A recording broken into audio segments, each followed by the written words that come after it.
halo, apa kabar? Wah, hari akhir pekan, hari cerah, dan saya kira bagi kalangan TNI, pensiunannya terutama juga ini pasti juga cerah karena ada sinyal-sinyal dari Pak Jokowi, gitu ya, Bung Rocky ya.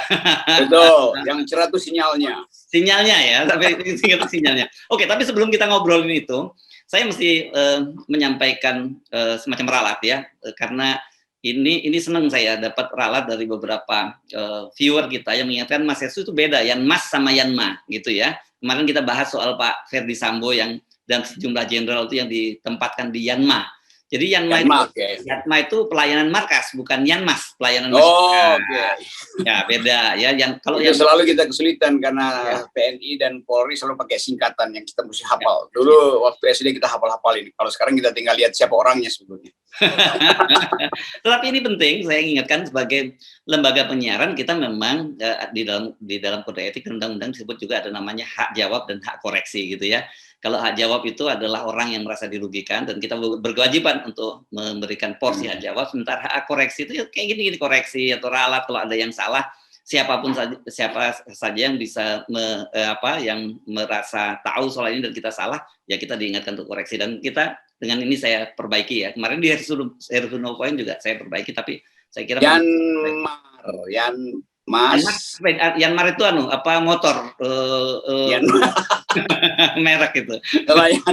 Jadi Yan itu masyarakat sama markas ya bedanya gitu. Ya beda. Pelayanan markas ini sebenarnya bahasa halus kalau untuk para jenderal itu ya masuk kotak lah gitu di non-jobkan gitu Bung Rocky. Ini bayangkan itu nggak perlu dikoreksi karena itu udah pengetahuan umum. Pengetahuan umum. Oke. Jadi ya itu untuk kita perbaiki. Terima kasih dan terus kita selalu diingatkan sekali lagi bahwa sebagai lembaga penyiaran kita Anda kalau merasa dirugikan Anda boleh mengajukan hak jawab. Kalau Anda merasa ada yang salah pada kami silakan dikoreksi. Gitu ya. Sekali terima kasih. Oke, sekarang kita balik lagi ke soal yang ini saya kira nggak perlu dikoreksi ya, Bung Rocky. Saya bingung kemarin ketika melihat video-video silaturahmi Persatuan Purnawirawan Angkatan Darat tahun 2022. Kalau nggak salah ini yang pertama kalinya. Banyak yang kontra, banyak yang nggak sepakat juga ini ada apa, mobilisasi, kok kesannya dimobilisasi para purnawirawan Angkatan Darat gitu. Nah, yang kemudian saya bingung ini sebenarnya yang kampanye ini Pak Prabowo atau Pak Jokowi gitu ya. Kalau Pak Prabowo wajar lah ya masih pengen maju lagi. Atau dua-duanya kampanye karena ada projo Prabowo Jokowi. Ya itu saya kemarin pas melintas di situ dan dekat dengan Anda ya. Ya itu di Sentul, lalu beberapa polisi yang saya kenal itu, Pak Rocky nggak mampir. Saya bilang ya saya nggak bakal jadi purnawirawan tuh. Jadi sebetulnya orang anggap oke itu ada kebutuhan Presiden Jokowi terutama atau panitia ya kabinet Jokowi lah untuk saat-saat terakhir ya memberi semacam tanda jasa pada para purnawirawan. Tapi itu terlalu eksklusif juga karena banyak juga yang purnawirawan guru purnawirawan itu kan pensiun sebetulnya kan udah purnawirawan. Jadi orang melihat ada semacam eksklusivitas itu.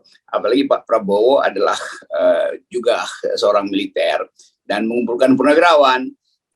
Beberapa purnawirawan justru merasa nggak perlu hadir di situ karena itu politis kan. Saya dapat banyak WA juga nih, Bang itu udah tahu ada undangan, dia tahu tuh. Wah saya nggak mau datang tuh. Kenapa? Ya itu politis. Tapi lepas dari soal politis, memang ada kebutuhan Pak Jokowi untuk merasa aman di dalam satu komunitas. Sekarang dia merasa aman karena diasuh oleh Pak Prabowo itu. Kira-kira begitu. Jadi rasa aman kemarin itu rasa aman yang disajikan oleh Pak Prabowo karena Pak Prabowo langsung memuji-muji Pak Jokowi di depan para purnawirawan. Demikian juga kalau relawan melakukan munas semacam itu Pak Jokowi merasa aman. Jadi kelihatannya Pak Jokowi dapat semacam relasi antara keinginan dia untuk merasa aman dan apa yang masih bisa dia berikan pada kelompok ini. Karena itu kemudian dijanjikan langsung kan. Rasa aman itu kan langsung menimbulkan keinginan untuk memberi balas jasa atau sebetulnya balas jasa dulu supaya rasa aman dapat. Saya akan panggil Ibu Sri Mulyani. Ya mungkin Sri Mulyani sekarang lagi bingung ini mau dipanggil buat ambil dari mana lagi duitnya tuh kan. Tapi karena udah diucapkan Pak Jokowi di forum publik ya pasti Sri Mulyani harus taati itu. Kan berkali-kali kita tahu semacam bocoran lah. Sri Mulyani bingung nih, ini dari mana uangnya. Sama dulu waktu Pak Jokowi di kampanye tahun kedua ya. minta supaya siapkan uang 10 triliun apa buat kartu pinter segala macam. Kan Sri Mulyani berkomentar, waduh itu dari mana uangnya itu? Tapi karena udah diucapkan, akhirnya mesti dicari dan nggak ketemu uangnya karena kosong. Jadi saya lihat Pak Jokowi sekaligus mendua sebetulnya. Dia tahu ekonomi lagi buruk. Kan beliau sendiri yang mengatakan, iya tapi ini APBN kita lagi bermasalah. Tapi dijanjikan. Nah itu pusingnya Sri Mulyani. Jadi yang jadi yang segar kemarin itu Pak Prabowo dan Pak Jokowi, yang puyeng sekarang Ibu Sri Mulyani. Ya, tapi saya kira Anda terlalu serius menafsirkan ucapannya Pak Jokowi. Dan nah, Bu Sri Mulyani saya kira sudah pasti lebih paham dibandingkan masyarakat. Masyarakatnya sudah tahu kok kalau menafsirkan ucapan Pak Jokowi itu secara terbalik gitu. Jadi Bu Sri Mulyani begitu Pak Jokowi, terima kasih Pak Jokowi. Aman. Ini janji di depan publik yang nanti akan dibongkar lagi itu.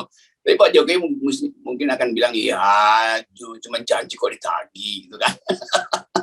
Nah hal-hal begini yang orang lihat memang Pak Jokowi masih dalam tahap berkampanye. Udah di ujungnya pun masih mau berkampanye. Demi apa kampanye itu pertanyaannya kan. Nanti ada musyawarah rakyat, di situ beliau akan diminta untuk mempersiapkan seseorang yang bakal merawat dia nanti setelah lengser tuh. Demikian juga Purnawirawan, berkampanye depan Purnawirawan dengan sinyal bahwa dia peduli dengan keadaan tuh. Karena Purnawirawan kan mungkin 10% di situ jenderal yang tahu juga keadaan ekonomi Indonesia. Jadi pasti akan ada pembicaraan di kalangan Purnawirawan juga, saling WA, itu bener nggak sih janjinya? Kira-kira begitu. Kata FNN, nggak usah terlalu percaya tuh, karena beliau memang man of contradiction. Jadi biasa aja. Jadi kita melihat sebetulnya suasana baru. Yang agak unik, Pak Prabowo gembiranya berlebihan itu kan. Sambil iya sampai diingatkan oleh pembawa acara. Iya. Oke, tapi gini ya, kalau jenderal-jenderal, saya kira bagaimanapun pasti tabungannya ya lebih banyak dibandingin para prajurit, tamtama, bintara gitu. Ini kan dalam situasi begini nih nggak tepat juga lah kalau cuma memberi angin segar gitu ya. Karena ekonomi harus diakui sulit gitu. Dia lepas dari apapun, para purnawirawan terutama yang level bawah ini, pangkat-pangkat rendah ini, ya jelas berharap banyak kalau ada ucapan dari seorang presiden semacam itu, Bung Rocky. Ya mestinya kalau buat saya, mestinya Pak Jokowi mulai dengan justru memberitahukan keadaan sebenarnya. Ekonomi sulit dan kami memang masih ada cadangan, tapi subsidinya juga naik sehingga pengeluaran untuk rakyat banyak.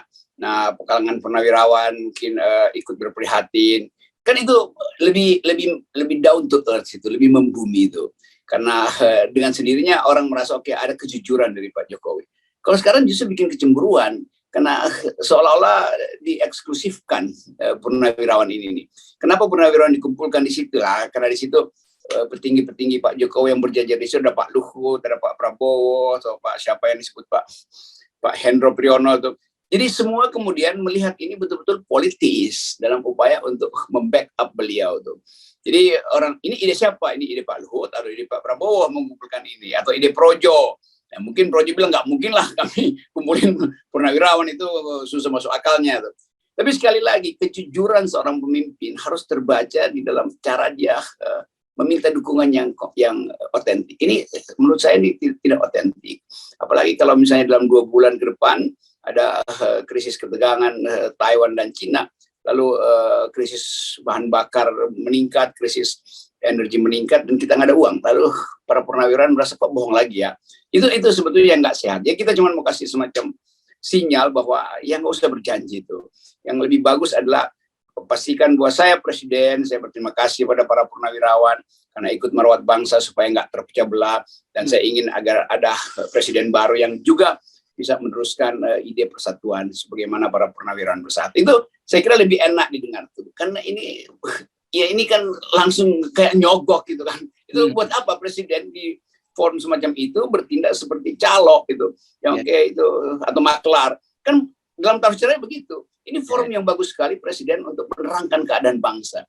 Bukan dengan ya saya tahu ini nggak naik gaji tapi saya udah hitung-hitung. Itu pedagang yang begitu, bukan pemimpin. Oke, persisnya seperti apa sih ucapan Pak Jokowi supaya sama-sama ini jangan-jangan Bung Rocky aja yang berlebihannya. Coba kita simak ya. Gaji pensiun untuk tamtama itu berada di angka 2,6 juta, betul. Untuk yang Bintara berada di angka 3,5 juta, benar. Dan untuk yang perwira pertama, kapten itu 4,1 juta.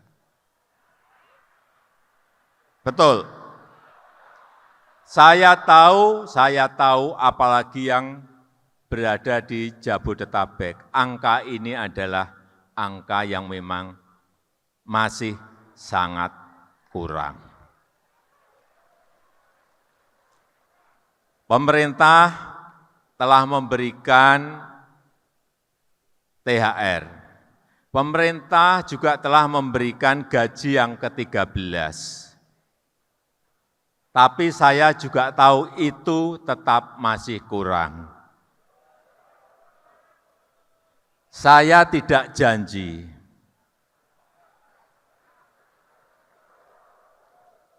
Karena tadi saya sampaikan bahwa APBN kita berada pada posisi yang tidak mudah. Tetapi pulang dari sini saya akan panggil Menteri Keuangan.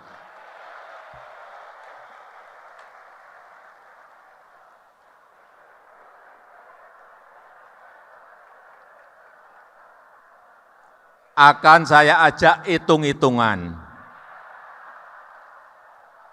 Kalau nanti hitung-hitungannya sudah final, akan saya sampaikan kepada Bapak, Ibu, dan saudara-saudara sekalian. Iya, ini kalau saya lihat, saya simak kan masih if ini, Bung Rocky. Artinya nanti Pak Jokowi bisa ngeles bahwa, kata Bu, saya udah sampaikan pada Bu Sri Mulyani, begitu saja hitung-hitungan, ternyata hitungannya nggak bisa masuk, ya batal, kan gitu. Tapi gini, saya ini kemudian jadi penasaran, saya kemudian bongkar-bongkar. Ternyata saya ketemu bahwa dulu itu sempat 5 tahun di awal periode Pak Jokowi itu gaji para pensiunan ini nggak naik, gitu ya. Dan kemudian akhirnya untuk pertama kalinya naik, dan itu naiknya itu pada bulan Maret, tanggal 11 Maret 2019. Dan kemudian sebulan kemudian, tanggal 17 April kan kita melaksanakan pemilu. Jadi kalau Anda lihat sekuennya, kalau dulu kena ini kan kita tahu juga. Tapi yang dari saya sejak kemarin mikir, untuk apa ya Pak Jokowi itu berkampanye lagi? Kan wajar kalau pada tahun 2019 gitu ya, beliau memanfaatkan anggaran untuk mendongkrak elektabilitasnya, sah-sah saja itu, meskipun secara bukti bukan secara etika kurang baik, tapi secara anggaran juga nggak ada persoalan gitu loh. Nah, tapi kalau sekarang apa yang harus dikejar oleh Pak Jokowi gitu? Itu pertanyaan publik begitu, ini ngapain masih kampanye? Ya jawabannya jelas, untuk conditioning, untuk mengkondisikan 3 periode. Kan dengan mudah orang, oh enggak, bukan, lalu apa kalau bukan 3 periode? Kan yang antri juga untuk dapat semacam janji itu adalah guru-guru honorer yang juga kadang-kadang 3 bulan belum dibayar gajinya itu. Jadi kenapa dipilih secara strategis kaum purnawirawan ini? Karena mungkin ada keresahan di kalangan purnawirawan yang kita dengar juga, ada kelompok-kelompok purnawirawan yang merasa kok arah bangsa ini enggak bagus ya. Kok Pak Jokowi gagal untuk memenuhi janji-janjinya tuh. Jadi keadaan ini membuat interpretasi kita jadi berlapis tuh. Karena ada keresahan maka Pak Jokowi datang dengan janji, atau karena memang Pak Jokowi ingin memelihara komunitas ini untuk meloloskan ide 3 periode satu waktu tuh. Karena segala hal yang berlangsung sekarang tetap orang akhirnya mengetahui, oh Pak Jokowi itu memang nggak ingin menghentikan ide 3 periode. Sekaligus sinyal buat Ibu Mega bahwa saya Presiden Joko Widodo, memang saya anggota partai, tapi bukan petugas partai itu. Jadi semua sinyalnya begitu kan. Ibu Mega mungkin akan berkomentar, ini ngapain masih kampanye? Kan sudah bilang semua kader itu kampanyenya tunggu perintah saya tuh. Jadi sekali lagi keadaan semacam ini memberi sinyal bahwa ada persiapan di istana untuk memuluskan kembali Pak Jokowi itu. Nah, yang sementara ini Pak Prabowo udah diusung sebagai calon presiden, dan Pak Jokowi wakil presidennya, Prabowo Jokowi itu. Kalau orang mulai bikin kalkulasi, kalau ada sesuatu terjadi goncangan kecil, berarti Pak Jokowi bisa kembali jadi presiden, karena wakil presiden bisa diaktifkan kembali. Jadi semua analisis jadi kacau, dan orang lupa bahwa yang kita tuntut itu adalah kompetisi dari 0%, bukan yang jual-jual janji semacam ini. Itu kira-kira analisis kita. Oke, itu dari sisi Pak Jokowi ya, dan itu saya kira juga nggak berlebihan kalau Anda memberi analisis semacam itu, karena akan ada musyawarah rakyat yang diusung oleh para relawan. Ya, tapi pertanyaan saya untuk Pak Prabowo ya, kalau beliau memang clear Pak Prabowo disebut akan maju, walaupun kemarin katanya tanggal 30 akan kumpulkan para kader di Hambalang, kok sampai sekarang ternyata nggak jadi gitu ya. Dan kan kemarin maksudnya untuk menepis apa spekulasi Pak Prabowo maju atau tidak dan akan dipastikan pada tanggal 30 Juli kemarin, tapi saya tunggu-tunggu sampai hari ini nggak muncul. Nah, kenapa kalau Pak Prabowo mau maju, beliau juga harus puji-puji Pak Jokowi berlebihan gitu, yang sampai menyatakan bahwa dia ingin kalau waktu itu dia terpilih sebagai presiden juga dia akan memilih kabinet-kabinet yang sekarang karena kabinetnya yang terbaik gitu ya. Artinya pilihan Pak Jokowi, padahal Pak Prabowo kalau kita lihat sekarang kabinetnya itu sudah kampanye masing-masing gitu. Apakah itu yang terbaik disampaikan oleh Pak Prabowo? Dan Pak Prabowo dia bersaksi. Ini bukan pertama kalinya Pak Prabowo menyebutkan bahwa Pak Prabowo itu Pak Jokowi itu orang yang presiden yang bekerja keras gitu. Saya jadi ingat untung aja Pak Prabowo nggak mengucapkan kalimat yang sama dengan Pak Luhut bahwa kita harus bersyukur karena pernah ada presiden seperti Pak Jokowi gitu. Oh, akhirnya bisa baca karena udah 2 tahun atau 3 tahun bersama Pak Jokowi, beliau Prabowo Subianto bisa membaca apa yang ingin didengar oleh Pak Jokowi. Kira-kira begitu kan? Sebagai ya Pak Prabowo juga ahli psikologi manusia, dan dia sedikit bercanda tapi juga terukur sebetulnya pujiannya tuh. Dan orang menafsirkan wah itu artinya pulangnya nih sumringah Pak Jokowi, karena dia diyakinkan oleh Pak Prabowo di depan purnawirawan bahwa kalau Prabowo jadi presiden, IKN pasti jalan tuh. Proyek-proyek strategis pasti jalan tuh. Jadi kan itu yang mau diterangkan kemarin kan. Tentu karena itu Pak Prabowo ambil satu kesimpulan bahwa kabinetnya akan sama dengan Pak Jokowi. Artinya program Pak Jokowi akan diteruskan Pak Prabowo. Pak Erlangga juga bilang begitu dulu, KIB akan meneruskan program. Semua orang juga akan bilang begitu. Tapi kalau terlalu banyak orang bilang begitu, lalu orang anggap, lalu apa bedanya kalian semua dengan Jokowi? Pak Jokowi aja langsung terusin kabinetnya kan? Kan logikanya begitu. Jadi kalau distinctive ideas-nya nggak ada, orang anggap ya memang lebih baik Pak Prabowo, Pak Jokowi. Kan Pak Prabowo cuma meneruskan, ya meneruskan artinya sama, demikian juga KIB atau Muhaimin segala macam. Orang sekarang ingin lihat apa beda pemimpin masa depan ke depan dengan pemimpin yang sekarang. Itu yang orang mau lihat, distinctive karakter itu tuh. Nah itu mungkin yang belum dihitung Pak Prabowo, sehingga beliau ambil paragraf yang sangat diplomatis. Gitu. Ya.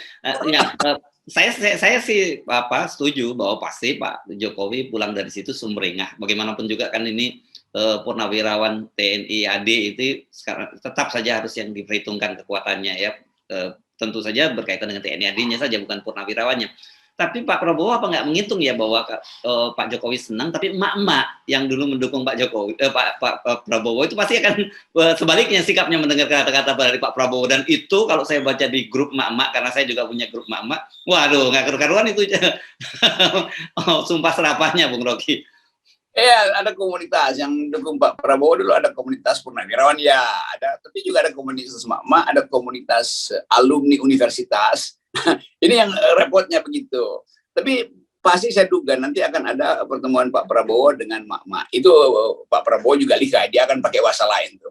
Demikian juga dengan alumni universitas. Tapi semua ini kan memperlihatkan ada sesuatu yang orang anggap lalu apa beda kalian dengan Jokowi itu. Mama akan tanya itu tuh. Nah itu kesulitan, tapi pasti nggak akan ada pertanyaan kan. Jadi sekali lagi Pak Prabowo ya seperti biasa, beliau punya determinasi untuk memastikan dia bisa jadi presiden, itu poin yang bagus. Tapi juga orang lain juga harus kasih determinasi yang sama tuh. Yaitu Erlangga juga merasa oke, saya juga bisa jadi presiden. Siapa lagi? Anies juga bisa. Semua bisa sebetulnya kasih determinasi. Masalahnya adalah di ujung semua ini nggak nyampe 40%. Jadi nggak ada gunanya sebetulnya. Secara matematik itu batal semua tuh kan.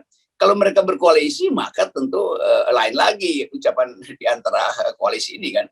Dan orang mungkin bikin kalkulasi, kenapa nggak Prabowo dengan Anies Baswedan aja, itu udah selesai masalah kan. Pasti Nasdem berdekat, maka threshold nggak ada.